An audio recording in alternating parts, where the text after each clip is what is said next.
তদন্ত হয়েছে, কিসের জোরে হয়েছে? সংবিধানের কোন ধারায় হয়েছে? সংবিধানের কোনো ধারা অনুযায়ী হয়েছে? হয় নাই, গণ আন্দোলনের মুখে হয়েছে। ওকে, তখন আপনাদের উচিত ছিল এই সংবিধানটাকে স্থগিত করে দেওয়া। তাহলে এত ভজগোটার বাজে না। এখন আপনাদের শখ হয়েছে যে আপনারা সাংবিধানিক সরকার হবেন, এবং এই শখের ঠেলায় আপনার মাঝখানে দেখছিলাম না, ঠেলায় তারপরে ঘুরতে গেছে। এখন এটা হলো এরকম, ঠেলায় আনন্দে ঘুরতে গেছে। এত শখ হয়েছে তারা সংবিধান রাখবে, আবার সংবিধান মানবে না, আবার প্রয়োজন মতো রাখবে, প্রয়োজন মতো মানবে না। ভাই আমি বলি, এগুলো তো আমরা অন্তর্বর্তীকালীন সরকারের সময় দেখেছি। ওটাই তো সমস্যা, তো ওখান থেকে তৈরি হয়েছে। আচ্ছা, আপনি তো মানতে পারতেছেন না, আপনি সব মানতেছেন। সংবিধান মানলে তো আপনি সংবিধান চেঞ্জও করতে পারেন না, আরেক যন্ত্রণা। তো আপনি তো করতেছেন। তো এখন এত কিছু করে দরকার ছিল না, প্রথমেই সংবিধানটাকে স্থগিত করে দিত, দিয়ে যা যা দরকার আপনি করতেন, করে নিয়ে পরে ঠিকঠাক করতেন। এখন বের হওয়ার উপর কি? এখন বের হওয়ার কোনো উপায় নাই, যেমনি বেরোবেন অমনি দোষ বেরোবে একটা। এই যে বইটা হয়েছে আইনের বইটা নিয়ে, আপনি যেমনি বেরোবেন, যা করবেন চাইলে ওইটার মধ্যে ভুল ধরতে পারবে। কিন্তু এখন ভুলের রাজত্বে সবাই আছেন, এখন এই ভুল সংশোধন রাখ পর্যন্ত এরকমই চলবে। আমি কোনো পর্যায়ে, আমি একটা ছোট্ট এক্সাম্পল দিয়ে বোঝাই আপনাকে।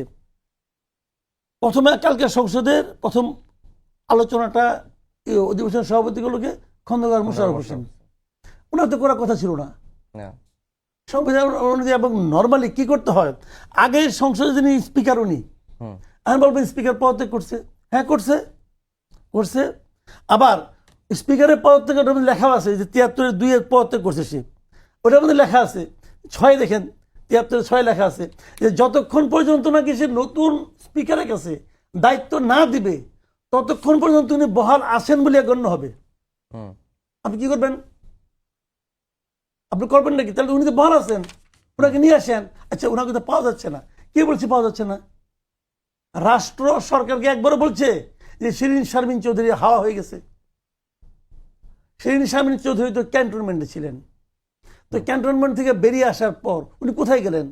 উনাকে আপনার কার কাছে দিলেন? উনি কোথায় গেল? কেউ জানে না তো। তাহলে আপনি ঠিক আছে, তাহলে ওনাকে তো আপনার আনতে হবে। তাহলে আমি যদি বলি অন্তর্বর্তীকালীন সরকার শিরিন শারমিন চৌধুরীকে গুম করিয়াছে, এটা আপনি জবাব দেবেন কি করে?